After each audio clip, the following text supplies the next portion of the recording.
I finally saw Elvis, and what did I think of it? Here are my thoughts. And then after talking about my thoughts on Elvis, I will also talk about my thoughts on the Camila Cabello Cinderella movie that came out last year. Okay, so here it goes. I like the acting that Austin Butler did when he played Elvis Presley. He literally nailed playing the character who's actually a real person in real life. Tom Hanks did a good job playing as Elvis Presley's manager, and the messages that the movie has is very great.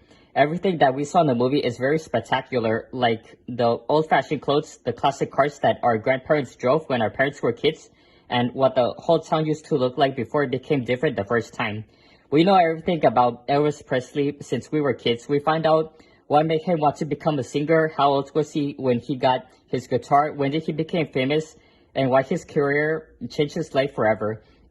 Elvis is everyone's Michael Jackson in the whole entire music industry, and they support him for what he has done. And we support him too, just like the Beatles, Pink Floyd, Meatloaf, and Kiss. And now that I finished talking about my thoughts on Elvis, here are my thoughts on Cinderella 2021. We get that tons of people from whatever studio they work at have tons of their idea versions that they have. And lots of fans already know the story about Cinderella since we were little. Now, do we really need another Cinderella movie? The answer is no, because we have lots of Cinderella movies that came out a long time ago. There's like 20 of them, which I am not going to say the names of it, and neither do a ranking video on all the Cinderella movie versions from worst to best. But just look it up on Google to prove it. I'm not joking. We have other movies that came out years ago that nobody asked for, like Cars 3, Home Alone 6, Scoop, The Nut Job 2, Naughty by Nature, and the upcoming Transformers 6. I have not seen the rest of the movie before, but I only watched the clips of it on YouTube. So I don't have to waste my time watching the rest of the movie. After I watched a lot of rants that tons of YouTube critic movie reviewers did when this version came out on Amazon Prime Video after it canceled its theatrical release, instead of myself renting the movie on Redbox or checking to see if it's on a movie channel. Thank God I was going to give it a chance, then days later I lost hope for it. The stunts that the actors did when playing their characters are alright, their singing of the songs that they sang are so dreadful to hear, and the movie itself makes me feel like I'm watching all the episodes of Once Upon a Time. I am pretty sure you guys know Once Upon a Time. It's that live-action Disney fairytale show that comes out on ABC, and it's a great show. Yeah, by the way. Yeah, also reminds me of Gallivant, which the show ended after one season, which, yeah, I think Gallivant got canceled due to low ratings.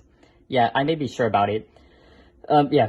Frozen 2 fan 2004 and Nick Hicks 2001's favorite actress, Idina Menzel, who did the voice of Elsa from the Frozen movies, is in Cinderella 2021 as the stepmother. They didn't like her performance and wanted Idina Menzel to be in good movies instead of bad movies. People are like, hey, movie actor, is this how you follow up my favorite movie of all time? You guys, please do not say that term because it's their career. They can do whatever they want. And they don't care if a movie or a TV show that they're in is any good or bad. They need to be in those bad projects, so they need to get paid so they could like pay their bills. For example, like pay their lawyers' fees, their rehab, their rent, buying food at a supermarket, and everything. It's very true.